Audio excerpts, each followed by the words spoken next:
Hello दोस्तों, आप सभी का एक बार फिर से हार्दिक स्वागत है आपके अपने इस यूट्यूब चैनल पे। दोस्तों आज हम डिस्कस करेंगे बीपीसीसीएचएन का पेपर। और ये पेपर कल ऑल इंडिया के अंदर कंडक्ट करवाया था इग्नू ने। दोस्तों आप सभी को जैसे कि पता है, सीएचयू की एग्ज़ाम जैसे आप क्वालिफाई कर लेते हैं उसके बाद सीसीएच की ट्रेनिंग करनी होती है। सीसीएच की ट्रेनिंग के बाद उसके एग्ज़ाम्स भी लगते हैं, प्रैक्टिकल भी होता है। तो जो कल एग्ज़ाम लिया था इग्नू ने, वो लिया था BNS 041 सब्जेक्ट कोड का। BNS 041 सब्जेक्ट कोड है जिसका पेपर कल हो चुका है। उसकी आंसर की आज आपको मिलने वाली है। काफ़ी स्टूडेंट्स मैसेज भी कर रहे थे कि सर जो कल पेपर हुआ उसके आंसर की हमें प्रोवाइड करवा दीजिए। तो देखिए दोस्तों, आज हम वही आंसर की डिस्कस करेंगे। इसमें टोटल 70 क्वेश्चंस पूछे गए हैं और जो प्रीवियस ईयर के इग्नू के पेपर्स थे वो हमने पहले ही सॉल्व करवा दिए थे। हो सकते हैं उनमें से भी कुछ क्वेश्चंस रिपीट हुए हो। अभी हम जानेंगे इस पेपर के अंदर कौन कौन से क्वेश्चन जो रिपीट हुए हैं और जो हमने पहले पढ़ाए हैं। तो चलिए दोस्तों, हम कंप्लीटली इस पेपर को फटाफट से देख लेते हैं। आप सभी से एक रिक्वेस्ट है, अगर आप हमारे चैनल पर पहली बार आ रहे हैं तो आप चैनल को सब्सक्राइब करके बेल आइकन बटन को जरूर दबा लेना, ताकि आपको आने वाली हर एक लेटेस्ट वीडियोज की अपडेट जल्दी से जल्दी मिलते रहे। और आप सभी से एक रिक्वेस्ट और है, आप वीडियो को लाइक करके ज़्यादा से ज़्यादा अपने फ्रेंड्स को शेयर जरूर कर देना। चलिए फटाफट से इस पेपर को सॉल्व कर लेते हैं। देखिए यहाँ पे पहला क्वेश्चन है। वैसे ये जो पेपर है इग्नू का, जो बीपीसीसीएचएन का, ये कल ऑल इंडिया के अंदर कंडक्ट हुआ था। ऐसा नहीं कि यहाँ पे बिहार बीपीसीसीएचएन लिखा हुआ है तो इसका मतलब ये है कि सिर्फ बिहार में ही हुआ है। बिहार, MP, JK जहाँ पर भी इग्नू के द्वारा जो सीसीएच की ट्रेनिंग चलाई जा रही है, जहाँ पे कल एग्जाम्स हुआ है, वो मतलब ऑल इंडिया के अंदर हुआ है। ओके, तो यहाँ पे देखिए पहला क्वेश्चन क्या है। The art and science of preventing disease is called as. यहाँ पे आपको सिंपली पूछा है कि जो आर्ट और साइंस होती है डिजीज को प्रिवेंट करने की, उसको क्या कहते हैं। करेक्ट आंसर आपको करना है ऑप्शन फर्स्ट, पब्लिक हेल्थ। जिन्होंने किया है उनका आंसर बिल्कुल सही है। मतलब आपको पब्लिक हेल्थ यहाँ पे आपको करेक्ट आंसर करना था। जिन्होंने और कुछ कर दिया है वो गलत है, और ऑप्शंस आप साथ में पढ़ते रहना। ओके, नेक्स्ट क्वेश्चन देखिए। Attaining personal vigour and mental wellbeing as well as maintaining constructive relationship to promote a कंसियरिटी इज। यहाँ पे आपको सिंपली एक डेफिनेशन पूछी गई कि डेफिनेशन जो आपको क्वेश्चन में दी गई है वो किसकी डेफिनेशन है।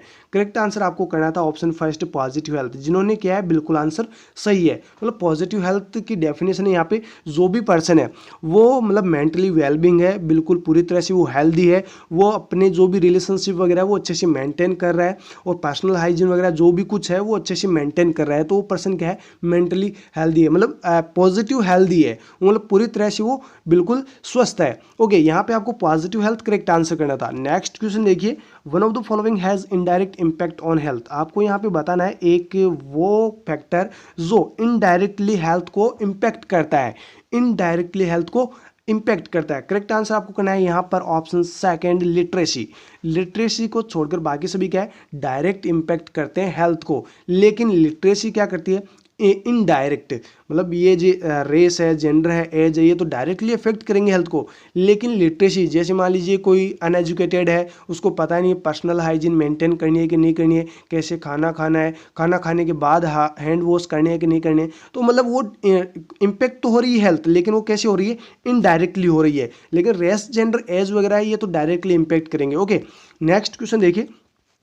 Additional visit for low birth weight babies can be done at. बिल्कुल सिंपल क्वेश्चन आपको पूछा गया है कि जो एडिशनल विजिट है, जो LBW बेबीज होते हैं, लो बर्थ वेट बेबीज होते हैं, उनको एडिशनल विजिट कब किया जाता है। करेक्ट आंसर आपको यहाँ पर करना ऑप्शन सी, 28 डेज। 28 डेज में तीनों आपको डेट बता, मतलब डेज बता देता हूँ जो एडिशनल किए जाते हैं, मतलब एडिशनली विजिट किए जाते हैं LBW बेबीज को। एक होता है 14, एक होता है 21, एक होता है 28। मतलब 14, 21 और 28 दिन पे ये क्या है, एडिशनल डेज है लो बर्थ वेट जो भी बेबीज होते हैं उनको विजिट करने के लिए। ओके, नेक्स्ट क्वेश्चन देखिए। Annual mass drug administration of DEC यानी diethylcarbamazine is done in endemic areas for. जो DEC ड्रग है, यहाँ पे आपको एक ड्रग का नाम दे रखा है DEC, डाई इथाइल कार्बामार्जिन।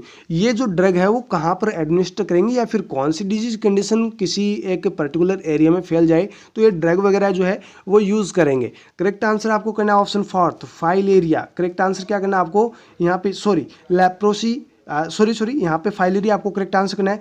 फाइलेरिया के अंदर DEC डाई इथाइल कार्बामेर्जिन, जो कार्बामेर्जिन है, ये ड्रग यूज ली जाती है फाइलेरिया को ट्रीट करने के लिए। ओके, तो यहाँ पे आपको ऑप्शन D जो है वो करेक्ट आंसर करना है। नेक्स्ट क्वेश्चन देखिए।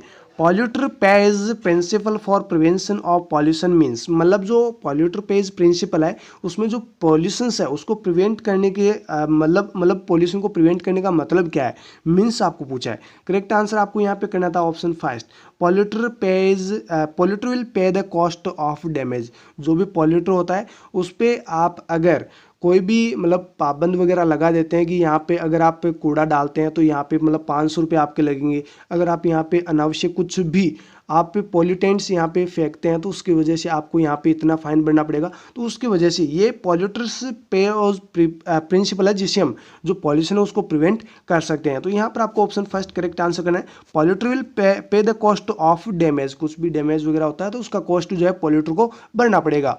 नेक्स्ट क्वेश्चन देखिए, नेक्स्ट क्वेश्चन है trachoma belongs to which of the following categories of waterborne disease. बहुत ही अच्छा क्वेश्चन है और ये मैंने आपको पहले भी बताया था कि जो वाटरबॉर्न डिजीज कंडीशंस है उसमें आपने दो टाइप से पढ़ा होगा, एक वाटर रिलेटेड डिजीज और एक वाटर वॉश्ड डिजीज। मैंने अच्छे से आपको बताया था दोनों ही कंडीशंस। यहाँ पे आपको एग्जाम्पल में पूछा है ट्रेकोमा, यानी कि जो ट्रेकोमा एक डिजीज कंडीशन है वो कौन सी वाटरबॉर्न डिजीज कंडीशन है।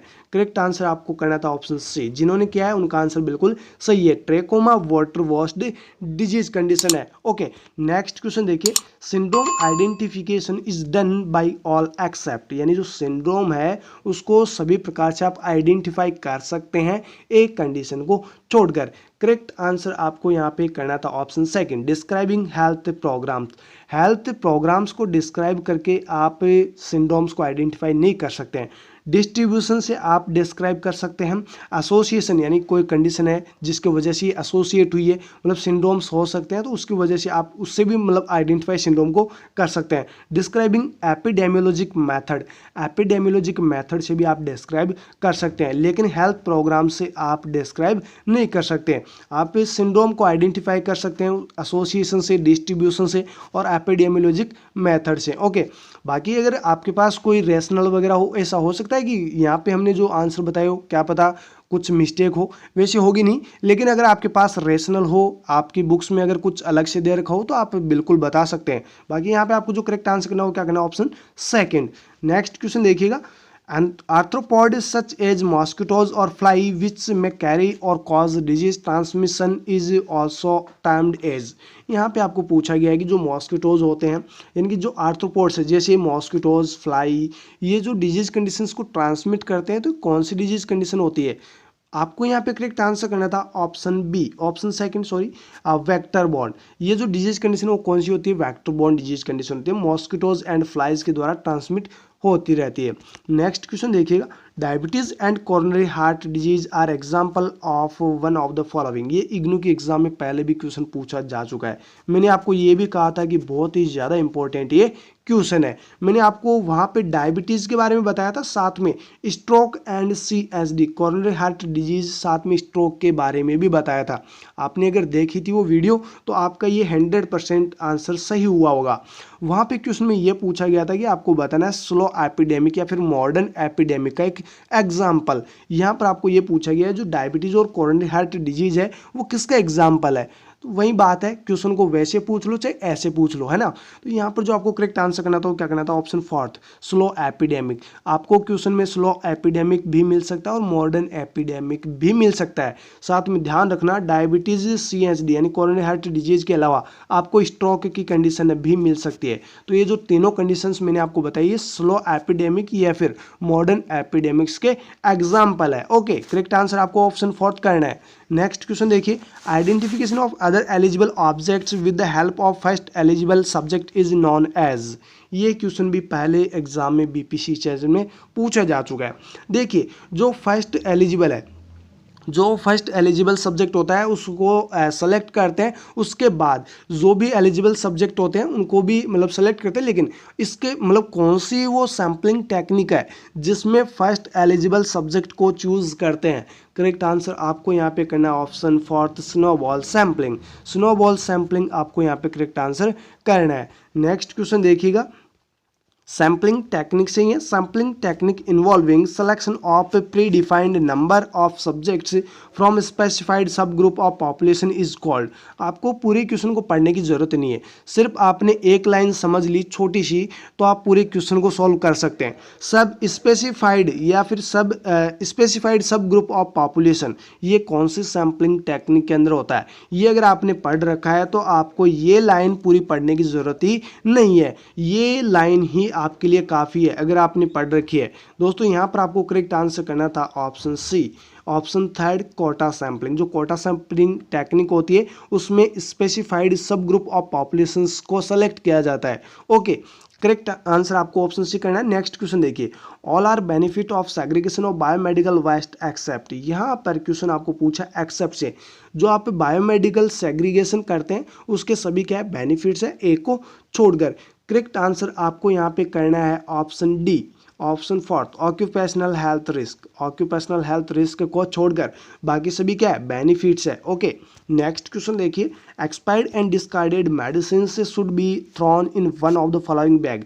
कौन से बैग के अंदर डिस्कार्ड करते हैं एक्सपायर्ड और डिस्कार्डेड मेडिसिन को?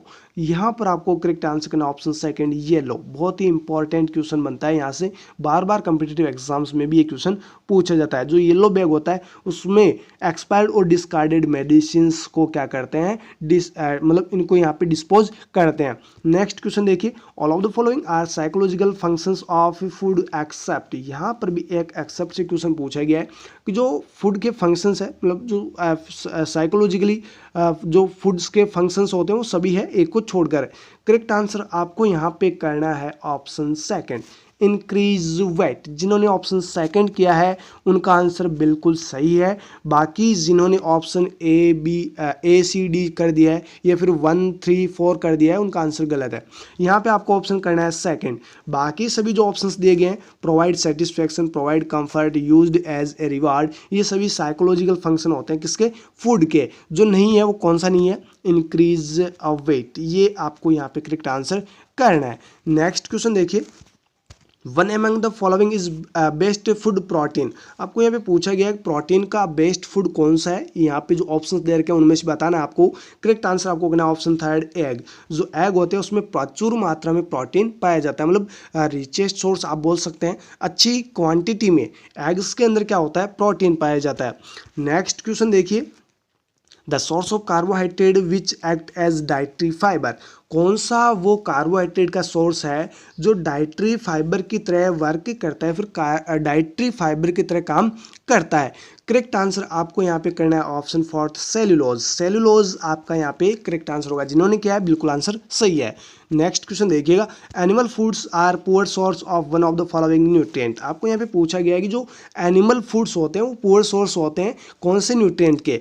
करेक्ट आंसर आपको यहाँ पे करना है ऑप्शन फर्स्ट विटामिन सी। जो विटामिन सी है उनको जो एनिमल फूड्स होते हैं उनमें, मतलब जो पुअर सोर्स है वो मतलब जो भी एनिमल फूड्स होते हैं उनके अंदर जो सबसे कम मात्रा जिसकी पाई जाती है वो है विटामिन सी। मतलब विटामिन सी जब भी एनिमल फूड्स को आप कुक करेंगे तो उसमें विटामिन सी अगर प्रेजेंट भी है तो वो क्या हो जाएगा, गायब हो जाएगा, मतलब नष्ट हो जाएगा, तो विटामिन सी बचेगा ही नहीं। करेक्ट आंसर आपको करना है option first. Okay, next question देखिए, bioavailability of iron in pulses may be improved by all of the following except. यहाँ पर भी एक्सेप्ट से क्वेश्चन पूछा गया है।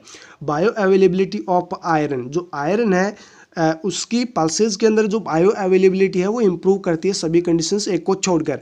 करेक्ट आंसर आपको यहाँ पर करना है option D, option D consuming milk. ये ऑप्शन आपको यहाँ पे करेक्ट आंसर करना। बाकी सभी है स्प्रोटिंग, कंज्यूमिंग सिट्रेट, फ्रूट्स, फर्मेंटेशन, ये सभी क्या करते हैं, आयरन की बायो अवेलेबिलिटी को बढ़ा देते हैं। अगर आप मिल्क कंज्यूम कर रहे हैं तो इससे आयरन की जो बायो अवेलेबिलिटी है वो नहीं बढ़ेगी, मतलब बढ़ती तो है लेकिन इतनी नहीं बढ़ती है जितनी की sprouting, consuming citrus fruits and fermentation से बढ़ती है। नेक्स्ट क्वेश्चन देखिए, number of years required to replenish iron amounts lost during delivery and lactation by a normal healthy woman. कोई भी नॉर्मल हेल्दी वुमन्स है जिसकी डिलीवरी हो चुकी है, डिलीवरी के बाद में और लैक्टेशन पीरियड के दौरान जो आयरन आप देते हैं, मतलब कब तक आप आयरन वगैरह दोगे, आयरन की टैबलेट वगैरह दोगे जिससे कि वापस नॉर्मल अमाउंट में उसके ब्लड वगैरह है वो हो जाए। तो आपको यहाँ पे मतलब आयरन रिप्लेनिश करने के लिए कितने दिनों तक आप आयरन टैबलेट दोगे, सिंपली आप ये बोल सकते हैं प्रेगनेंसी के मतलब डिलीवरी के बाद में। करेक्ट आंसर आपको यहाँ पे करना है ऑप्शन सी 3 ईयर। जिन्होंने आंसर में किया है 3 ईयर, उनका आंसर बिल्कुल करेक्ट है। मतलब 3 ईयर तक जो है आयरन को रिप्लेस करने के लिए नॉर्मल हेल्थी जो भी वुमेंस है उनको ड्यूरिंग डिलीवरी जो भी ब्लड वगैरह लॉस हुआ है उसको वापस रिकवर करने के लिए, रिप्लेनिश करने के लिए 3 साल तक जो है आयरन एंड जो IFE टैबलेट वगैरह है वो देनी होती है। नेक्स्ट क्वेश्चन देखिए, all of the following are functions of colostrum except. यहाँ पे पूछा गया है कि सभी क्या है कोलोस्टोम के फंक्शन है एक को छोड़कर। करेक्ट आंसर आपको यहाँ पर करना है option D, contain vitamin be more than mature milk. Correct answer आपको करना था ऑप्शन डी। ये क्या करता है, जो कोलोस्टोम है एंटी इन्फेक्टिव होता है, माइल्ड परगेटिव भी होता है और जॉइंटिस से प्रिवेंट भी करता है, लेकिन contain vitamin be more than mature milk. Mature milk में विटामिन बी जो है वो कुछ ज़्यादा होता है, ऐसा कुछ नहीं है। ओके, यहाँ पर आपको ऑप्शन फोर्थ करेक्ट आंसर करना है। नेक्स्ट क्वेश्चन देखिए, milk curd and lays fall under one of the following foods use in complementary feeding. देखिए जो कम्प्लीमेंट्री फीडिंग है उसके अंदर जो यूज़ करते हैं मिल्क कर्ड लेज फॉल, ये सभी कौन से फूड, कौन सी कैटेगरी के फूड्स है या किस टाइप के फूड्स है। करेक्ट आंसर आपको यहाँ पे करना है ऑप्शन डी, प्रोटेक्टिव फूड। ये होते हैं प्रोटेक्टिव फूड्स। जिन्होंने ऑप्शन डी किया है मतलब फोर्थ किया है उनका आंसर बिल्कुल सही है। नेक्स्ट क्वेश्चन देखिए, the minimum visible fat of total energy intake should be. यहाँ पे आपको ये पूछा गया है कि जो फैट है वो कितनी एनर्जी प्रोवाइड करती है। सिंपल सा क्वेश्चन है, आपने पढ़ा होगा, बहुत बार पढ़ा होगा, कॉलेज में भी आपने पढ़ा होगा और कंपटीशन की तैयारी आप कर रहे थे तो उस दौरान भी आपने पढ़ा होगा। 1 ग्राम प्रोटीन और 1 ग्राम कार्बोहाइड्रेट दोनों ही कितनी प्रोटीन मतलब कितनी एनर्जी देते हैं, 4 किलो कैलोरी। लेकिन यहाँ पे आपको पूछा गया फेट के बारे में पूछे तो आपको करेक्ट आंसर क्या करना है 7 किलो कैलोरी। यानी यहाँ पे आपको करेक्ट आंसर जो करना है वो क्या करना है 7%। The minimum visible fat of total energy intake should be. जो विजिबल होती है, विजिबल जो फैट होती है वो मिनिमम कितनी एनर्जी जो है अपने को प्रोवाइड करती है। करेक्ट आंसर करना है ऑप्शन फोर्थ 7%। नेक्स्ट क्वेश्चन देखिए, pellagra is characterised by all except. Pellagra की सभी क्या करेक्टरिस्टिक है, एक को छोड़कर। ये इग्नू के एग्जाम में पहले पूछा भी गया था और मैंने आपको अच्छे से समझाया भी था कि जो पेलाग्रा व नियासिन की डेफिशिएंसी से होता है उसमें 3D देखने को मिलता है। वहीं 3D आपको यहाँ पे दिया गया है, एक 3D के अंदर इंक्लूड नहीं है, वहीं आपको बताना है जो इसके अंदर इंक्लूड नहीं है। करेक्ट आंसर आपको करना था ऑप्शन सेकंड, डिजीनेस। जिन्होंने आंसर किया ऑप्शन सेकंड उनका आंसर बिल्कुल सही है। डर्मेटाइटिस, डिमेंशिया, डायरिया, ये सभी क्या है 3D के अंदर इंक्लूड किए गए हैं। 4D के अंदर अगर आपको बोले कि 4D में जो 4D है उसका मतलब क्या है, तो फिर आपको आंसर में करना है डेथ। वैसे तो कोई पर्टिकुलर तो है नहीं कि 4D में फोर्थ का मतलब ये है, 3 का मतलब ये है, लेकिन फोर्थ जो डी होता है उसको डेथ ही माना जाता है। ओके, यहाँ पे नेक्स्ट क्वेश्चन देखिए, most common symptom of calcium deficiency is. यहाँ पे पूछा गया है कि कौन सा सिम्टम जो है वो कैल्शियम की डेफिशिएंसी से मोस्टली देखने को मिलता है। करेक्ट आंसर आपको यहाँ पे करना है ऑप्शन फर्स्ट, मसल क्रैम्प्स। अगर कैल्शियम की डेफिशिएंसी होगी तो उसकी वजह से मसल्स क्रैम्प्स जो है वो मोस्टली देखने को मिलेंगे। नेक्स्ट क्वेश्चन देखिए, kesari dal has one of the following toxin. यहाँ पे आपको पूछा गया है कि जो केसरी दाल का सेवन ज़्यादा करते हैं, फिर केसरी दाल जो होती है उसमें कौन सा टॉक्सिन प्रेजेंट होता है और ये जो टॉक्सिन होता है ये कौन सी डिजीज कंडीशन कॉज करता है, ये आपको बताना है। टॉक्सिन का पता तो आपको यहाँ पे चल ही जाएगा। जो केसरी दाल है अगर उसका सेवन कोई पर्सन ज़्यादा कर रहा है, बहुत लंबे समय से खा रहा पी रहा है, तो उसको कौन सी बीमारी होने के चांसेस ज़्यादा होंगे, कौन सी बीमारी केसरी दाल की वजह से होगी, आपको कमेंट करके आंसर में बताना है। देखिए यहाँ पे होगा answer, correct answer option C, BOAA यानी beta oxalyl amino alanine. BOAA short form में भी आपको ऑप्शन मिल सकता है, ऐसा नहीं। यहाँ पे पूरा लेंथ में मतलब लॉन्ग पूरा नाम आपको दे रखा है यहाँ पे बीटा ऑक्सिल अमाइनो एलिनिन, आपको वहाँ पे शॉर्ट में भी मिल सकता है BOAA यानी BOAA से भी आप याद रखिएगा। आपको बताना है केसरी दाल की वजह से कौन सी डिजीज कंडीशन होती है। नेक्स्ट क्वेश्चन देखिए, temperature of danger zone for food. Food के लिए डेंजर जोन में जो मतलब कौन सा वो टेम्परेचर जहाँ पे फूड्स को अगर आप रखते हैं तो कौन से जोन में है, डेंजर जोन में है, मतलब वो घातक हो सकता है खाने पीने वाले पर्सन्स के लिए। करेक्ट आंसर आपको यहाँ पे करना है option D 5 to 60 degree centigrade. जी हाँ, 5 से 60 डिग्री सेंटीग्रेड के टेम्परेचर पे अगर फूड को मतलब स्टोर करते हैं 5 डिग्री से 60 डिग्री सेंटीग्रेड पे, तो वो डेंजर जोन के अंदर है, वो खाने पीने वाले पर्सनस को अफेक्ट करेगा ही करेगा, मतलब कोई भी प्रॉब्लम्स क्रिएट कर सकता है। नेक्स्ट क्वेश्चन देखिए, all of the following are the characteristic of management of stored items except. जो भी स्टोर्ड आइटम्स होते हैं उनके मैनेजमेंट के लिए सभी करेक्टरिस्टिक्स है, एक को छोड़कर। करेक्ट आंसर आपको करना था option fourth, item to be used as delivered. ये ऑप्शन आपको यहाँ पे करेक्ट आंसर करना ऑप्शन फोर्थ, बाकी सभी क्या है सही है, इसकी करेक्टरिस्टिक है। नेक्स्ट क्वेश्चन देखिए, another name of sand fly is. Sand fly का दूसरा नाम आपको यहाँ पे पूछा गया है दोस्तों। करेक्ट आंसर आपको यहाँ पे करना था ऑप्शन बी फ्लेबोटोमस अर्जेंटिपस। जो फ्लेबोटोमस अर्जेंटिपस है उसका दूसरा नाम क्या है, सैंड फ्लाई। नेक्स्ट क्वेश्चन देखिए, crab louse infestation is also referred to as. जो कार्ब लाउस इन्फेस्टेशन है उसको और कैसे हम रेफर कर सकते हैं। करेक्ट आंसर आपको यहाँ पे करना है ऑप्शन फर्स्ट, पेडिकुलोसिस प्यूबिस से इसको क्या करते हैं, रेफर करते हैं, इसी नाम से और बोल सकते हैं हम। नेक्स्ट क्वेश्चन देखिए, all the following drug are use to treatment of leprosy except. मतलब सभी जो ड्रग्स यहाँ पे दे रखे हैं उनको हम लेप्रोसी में यूज कर सकते हैं, एक को छोड़कर। करेक्ट आंसर आपको करना ऑप्शन फोर्थ, इथाम्ब्यूटोल टीबी की ड्रग है, बाकी जो ऑप्शंस दे रखे हैं वो सभी क्या है, लेप्रोसी की ड्रग है। वैसे तो रिफाम्पिसिन भी क्या है, टीबी की ड्रग है, लेकिन रिफाम्पिसिन लेप्रोसी में भी यूज लेते हैं, और जो डेप्सोन है वो तो ड्रग ऑफ चॉइस होती है, साथ ही क्लोफाजिमिन भी यूज लेते हैं। नेक्स्ट क्वेश्चन देखिए, the agent used for biological control of mosquitoes and its larva is. यानी कि वो कौन से एजेंट्स है या फिर कौन सा एजेंट है जिसको हम यूज़ कर सकते हैं जिससे हम जो भी मॉस्किटोज है उसके लार्वा को जो है बायोलॉजिकली कंट्रोल कर सकते हैं। करेक्ट आंसर आपको करना है ऑप्शन फर्स्ट, गैम्बूजिया। जो गैम्बूजिया फिश आती है, ये क्वेश्चन सेंट्रल गवर्नमेंट के एग्जाम में भी बार बार पूछा जा चुका है। गैम्बूजिया को लेकर आपको क्वेश्चन में पूछा जाता है कि जो गैम्बूजिया फिश है उसका रोल क्या होता है। यहाँ पर फिर आपको आंसर में करना होता है कंट्रोल द मॉस्किटोज या control of mosquitoes and its larva. यहाँ पे भी आपको करेक्ट आंसर करना option first, gambusia. Next question देखिए, chyluria is the manifestation usually exhibited in a patient of. यहाँ पे आपको क्वेश्चन में पूछा गया है जो चिल्यूरिया है वो मैनिफेस्टेशन है कौन सी डिजीज कंडीशन का।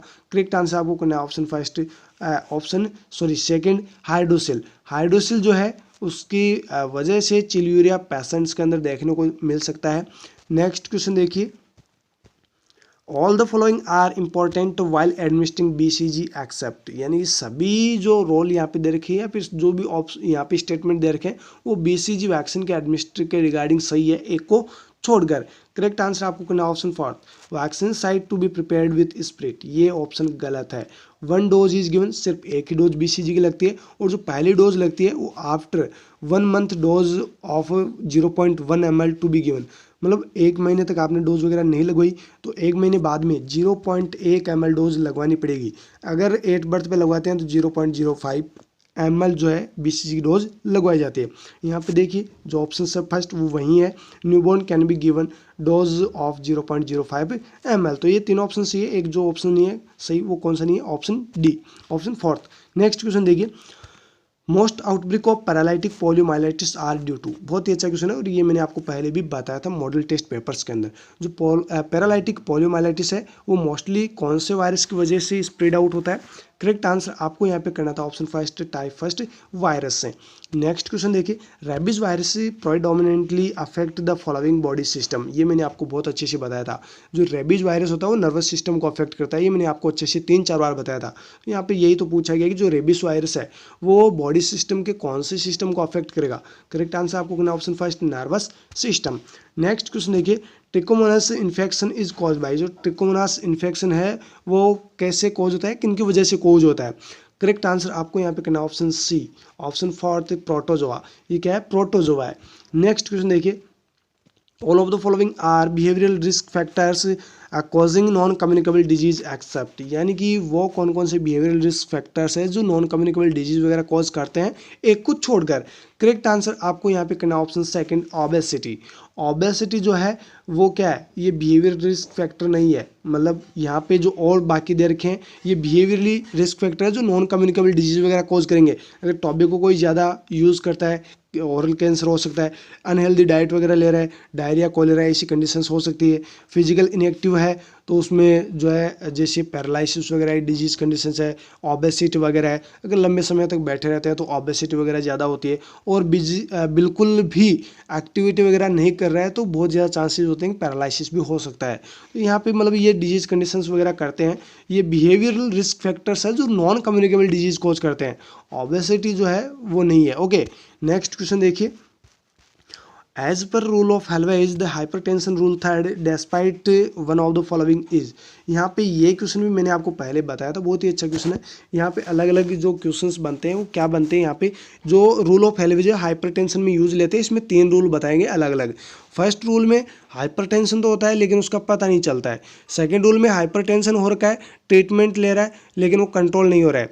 यहाँ पे आपको जो करेक्ट आंसर करना था वो क्या करना था, ऑप्शन फोर्थ है, ऑप्शन फोर्थ यानी कि डी। जो थर्ड रूल है वो ये कहता है कि जो हाफ ऑफ जो पर्सन्स है वो ट्रीटमेंट तो ले रहे हैं लेकिन वो कंट्रोल नहीं हो रहा है।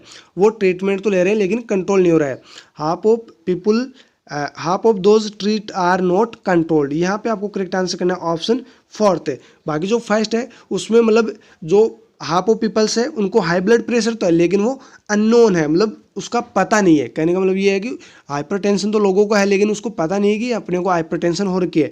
दूसरा जो रूल है वो ये कहता है कि हाफ ऑफ जो पर्सन्स है उनको हाइपरटेंशन का पता तो है, उनको पता तो है लेकिन वो ट्रीटमेंट नहीं ले रहे हैं। देखिए यहाँ पे ये फर्स्ट रूल है, अच्छे से मैं फिर से बता देता हूँ आपको कोई कन्फ्यूजन हो। ये सेकंड रूल है और ये थर्ड रूल है। ये रूल ऑफ हेल्वेज के अंदर first, second and third rule है। तो इन तीनों रूल को आप अच्छे से पढ़ लेना, आगे आपको फ्यूचर में क्वेश्चन पूछा जा सकता है। नेक्स्ट क्वेश्चन देखिए, all are the characteristic of type second diabetes mellitus except for. यहाँ पे सभी क्या है, diabetes type second diabetes mellitus के करेक्टरिस्टिक है, एक को छोड़कर। करेक्ट आंसर आपको करना है ऑप्शन सी, रेगुलर एक्सरसाइज। यहाँ पे आपको ऑप्शन सी करेक्ट आंसर करना है। नेक्स्ट क्वेश्चन देखिए, one of the following is an engineering measures to combat occupational hazards. यहाँ पे आपको पूछा गया है ऑक्यूपेशनल हैजार्ड्स, कौन सा ऑक्यूपेशनल हैजार्ड्स है जो इंजीनियरिंग वगैरह उनकी वजह से हो सकता है। करेक्ट आंसर आपको करना है option second, an closure to harmful material. मतलब जो इंजीनियर वगैरह यूज़ करते हैं मटेरियल, अगर वो हार्मफुल मटेरियल यूज़ कर लिया तो उसकी वजह से वो ऑक्यूपेशनली पर्सनस को अफेक्ट कर सकता है। मतलब ऑक्यूपेशनल हैजार्ड है जो पर्सनस को, इंडिविजुअल्स को अफेक्ट कर सकता है। नेक्स्ट क्वेश्चन देखिए, all are the features of conduct disorders except. यहाँ पे आपको पूछा गया है जो कंडक्ट डिसऑर्डर है उसके सभी क्या है, फीचर्स है, एक को छोड़कर। करेक्ट आंसर आपको यहाँ पे करना है option D, delusion and stress. ये नहीं है, बाकी सभी जो ऑप्शंस दे रखे हैं ये क्या है, कंडक्ट डिसऑर्डर के फीचर्स है।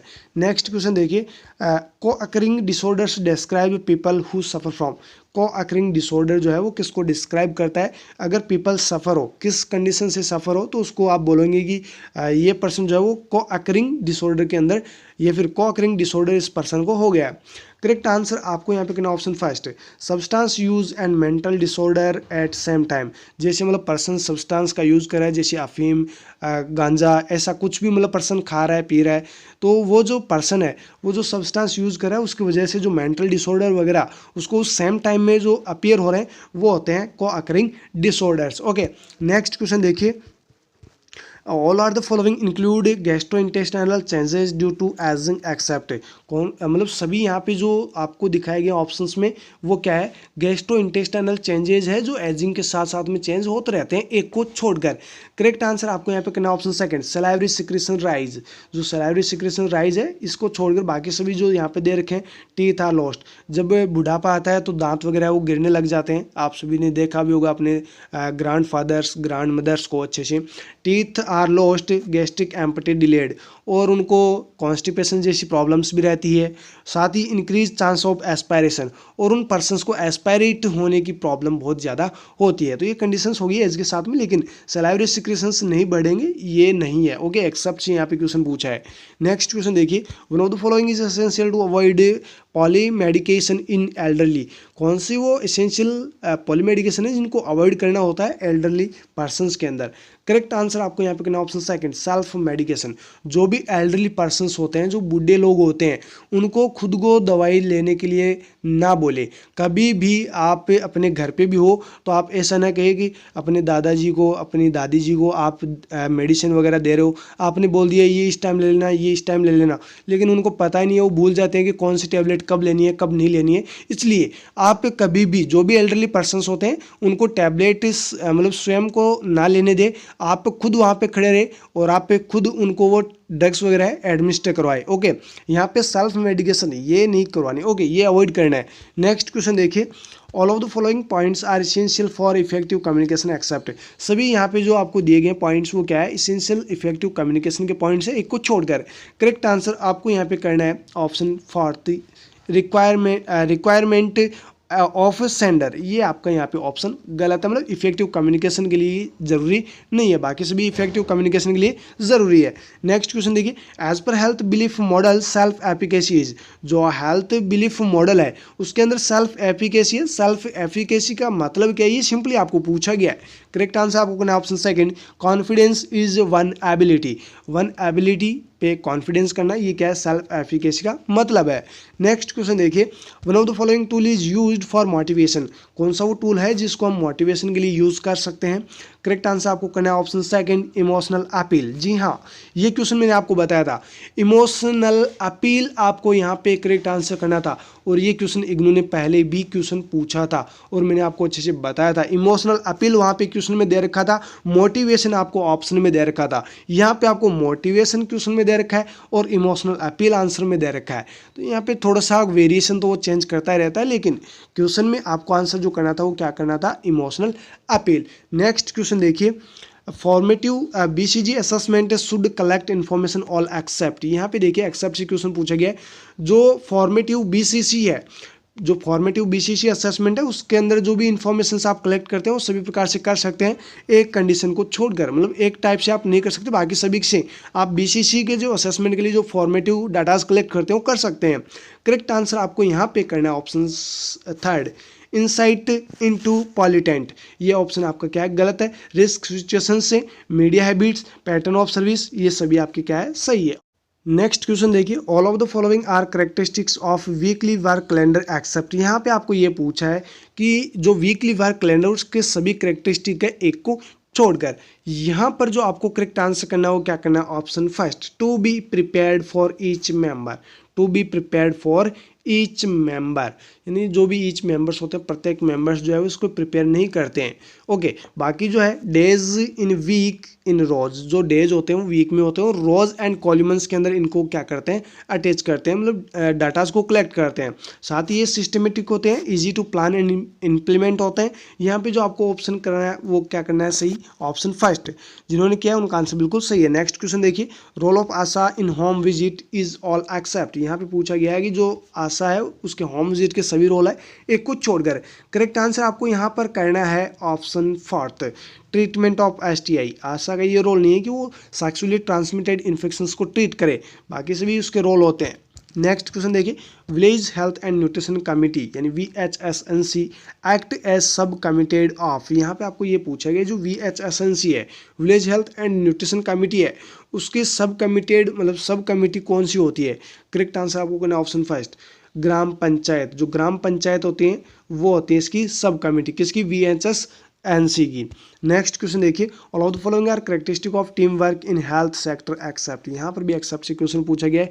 जो टीम वर्क मतलब हेल्थ सेक्टर में जो टीम वर्क होता है उसके सभी क्या कैरेक्टरिस्टिक है, एक को छोड़कर। करेक्ट आंसर आपको करना option second, team member have similar expertise. यहाँ पे आपको करेक्ट आंसर करना option second, team members have similar expertise. बाकी जो ऑप्शन है वो बिल्कुल सही है। नेक्स्ट क्वेश्चन देखिए, all are the feature of behaviour except. Behaviour के सभी क्या है, फीचर्स है, एक को छोड़कर। करेक्ट आंसर आपको करना है यहाँ पर ऑप्शन सी, इनेट एंड अनएक्वायर्ड। ये बिहेवियर का फीचर नहीं है। ऑब्जर्वेबल एक्शन, बिहेवियर आपका अगर है, अच्छा बिहेवियर है तो आप ऑब्जर्व कर सकते हैं कि पर्सन हैप्पी है कि सैड है, ये होता है कि नहीं होता है। तो ये बिहेवियर का क्या है, फीचर है, ऑब्जर्वेबल एक्शन होता है, बिल्कुल सही है। ये भी होता है रिएक्शन टू स्टिमुलस, कोई भी स्टिमुलस है उसके प्रति आप रिएक्ट करते हैं, जैसे भी कोई कांटा चुभा आप एकदम से रिएक्ट दोगे। आपको अगर कुछ मतलब लाफ करना है, हंसना है, तो आप अलग से रिएक्ट दोगे। आप सैड हो रहे हैं तो आपका रिएक्शन अलग रहेगा। और जब आप फेल हो जाते हैं तो आपका रिएक्शन अलग होता है। जब आप पास होते हैं तो आपका रिएक्शन अलग होता है। जब आपकी फर्स्ट रैंक आती है तो आपका रिएक्शन और भी ज़्यादा अलग होता है। तो वो रिएक्शंस भी जो है बिहेवियर की क्या फीचर है, लायबल टू चेंज, और जो बिहेवियर है वो बार बार चेंज होता रहता है। करेक्ट आंसर आपको करना है ऑप्शन सी। ओके, एक्सेप्ट से यहाँ पे क्वेश्चन पूछा है, करेक्ट आंसर करना है option C. Okay, next question देखिए, task oriented leader are also known as, जो टास्क ओरिएंटेड लीडर है उसको और किस नाम से जाना जाता है। यहाँ पर आपको करेक्ट आंसर करना option third, less fair leader. जो फेयर लीडर है उनको टास्क ओरिएंटेड लीडर भी कहते हैं। नेक्स्ट क्वेश्चन देखिए, when multiple parties are encouraged to work together towards implementation of effective practices and policies, it is called। आपको यहाँ पे पूछा गया कि जो मल्टीपल पार्टीज होती है वो वर्क को एक साथ में मतलब एनकरेज करने की कोशिश करती है, कुछ ना कुछ इम्प्लीमेंट करके इफ़ेक्टिव प्रैक्टिसेज हो सकती है, वो फिर कोई इफ़ेक्टिव पॉलिसीज़ हो सकती है जिसकी वजह से मतलब वर्क को एनकरेज करे कुछ ना कुछ इम्प्लीमेंट करके, तो इसको क्या कहेंगे। करेक्ट आंसर आपको यहाँ पे करना है ऑप्शन बी, कोलैबोरेटिव लीडरशिप। यहाँ पर आपको करेक्ट आंसर करना है ऑप्शन सेकंड, कोलैबोरेटिव लीडरशिप। मतलब आप कोलैबोरेट कर रहे हैं, मतलब आप पार्टिसिपेट कर रहे हैं, और जो भी मजदूर वगैरह है उसने अगर काम नहीं किया है, या फिर मान लीजिए आपके अंडर कोई वर्कर वर्क कर रहा है, वो वर्कर अगर अच्छे से काम नहीं करता है तो आप ऐसे नहीं है कि उसको डांटे, बार बार डांटे। एक बार आप प्यार से समझे, 2 बार प्यार से समझे, 3 बार प्यार से समझे, चौथी बार भी नहीं मान रहा तो भी आप एक बार प्यार से समझिए, फिर वो अपने आप समझ जाएगा, मतलब अच्छा सा आपको रिजल्ट देगा। तो यहाँ पे आपको करेक्ट आंसर करना option second, collaborative leadership. Next question देखिए, all of the feature are site of health camp except, जो साइट ऑफ हेल्थ कैंप है उसके सभी फीचर्स है एक को छोड़कर। करेक्ट आंसर आपको यहाँ पे करना है ऑप्शन फोर्थ, लोकेटेड इनसाइड। ये आपका गलत है यहाँ पे। बाकी जो भी हेल्थ कैंप लगते हैं उनकी साइट को लेकर सभी फीचर्स है, मतलब सेंटर ऑफ विलेज होना चाहिए, असेंसिबल एंड ट्रांसपोर्टेशन अच्छे से होना चाहिए,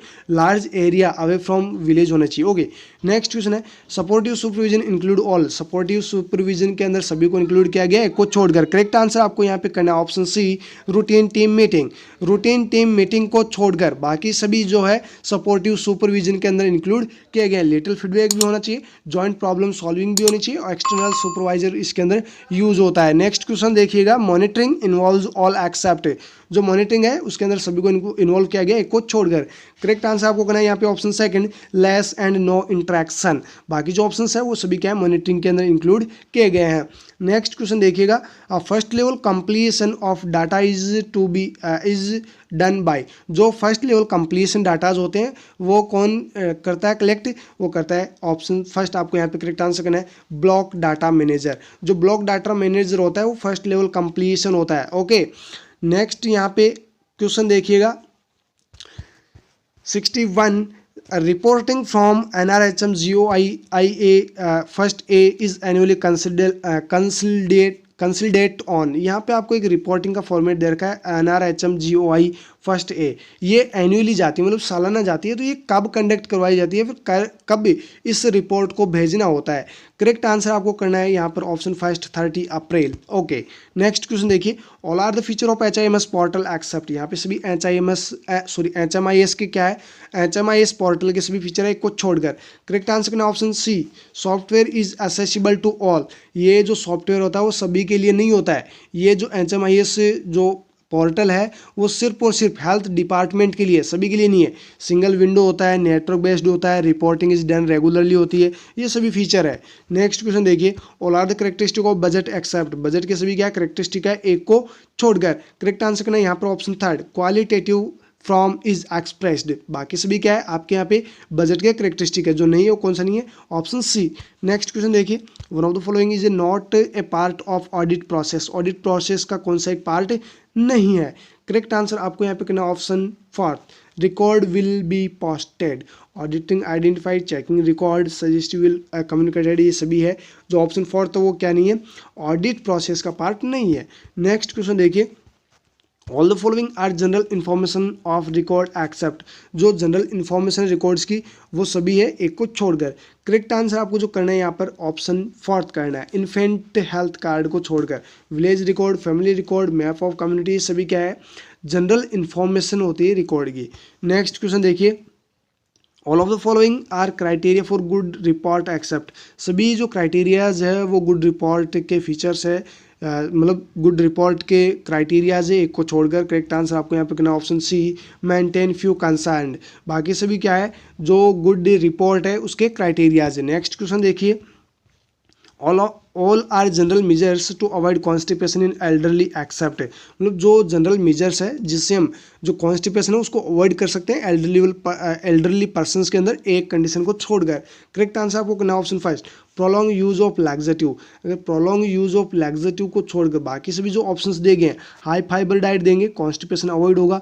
गुड फ्लूइड इनटेक अगर आप एल्डरली पर्सन को देते हैं तो कॉन्स्टिपेशन अवॉइड होता है। साथ ही अगर आप रेगुलर एक्सरसाइज उस पर्सन को करवाते हैं एल्डरली पर्सन को तो भी कॉन्स्टिपेशन अवॉइड होता है। ओके, नेक्स्ट क्वेश्चन देखिए, data generation for future planning and improvement of services and research is involved in one of the following components of district mental health program in DMHP।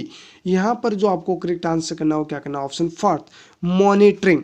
Monitoring की definition मतलब जो DMHP है, district mental health programme है, उसका component आपको बताया गया data generation for future planning. वो डाटाज जो आप जनरेट करते हैं जिससे फ्यूचर की प्लानिंग करते हैं, साथ ही जो सर्विसेज है उनको इम्प्रूव करते हैं, साथ ही रिसर्च भी इसके अंदर इन्वॉल्व करते हैं। तो ये क्या है, मॉनिटरिंग है। करेक्ट आंसर आपको क्या करना है यहाँ पे option fourth, monitoring. Next question देखिए, नेक्स्ट क्वेश्चन है, all are the feature of hepatitis B vaccine except, सभी जो है हेपेटाइटिस बी वैक्सीन के फीचर है एक को छोड़कर। करेक्ट आंसर आपको करना ऑप्शन सेकंड, 5 डोज वाइल। जो 5 डोज वाइल है इसको छोड़कर बाकी सभी फीचर है हेपेटाइटिस बी के। ये क्लाउडी लिक्विड होता है, कम्स इन 2 वेराइटीज, ये 2 वेराइटीज के अंदर आता है। Settle like fine and particles when kept stationary. जी यहाँ पे ये आपके जो तीनों ऑप्शन है वो सही है, एक जो नहीं है वो कौन सा नहीं है, ऑप्शन सेकंड। नेक्स्ट क्वेश्चन है, लास्ट क्वेश्चन आज की इस वीडियो का, और ये पेपर में पहले भी एग्जाम में पूछा गया था। हम आगे जो पेपर डिस्कस करेंगे वो डिस्कस करेंगे BPC सीजन का पेपर, लेकिन BNS 042 का होगा, वो राजस्थान का पेपर होगा। ओके, यहाँ पे देखिए last question, all are involve in 5th claims in conducting deliveries except. जो डिलीवरीज कंडक्ट करते हैं उस दौरान 5 क्लेम्स का जो है वो आपको ध्यान रखना होता है, एक को छोड़कर।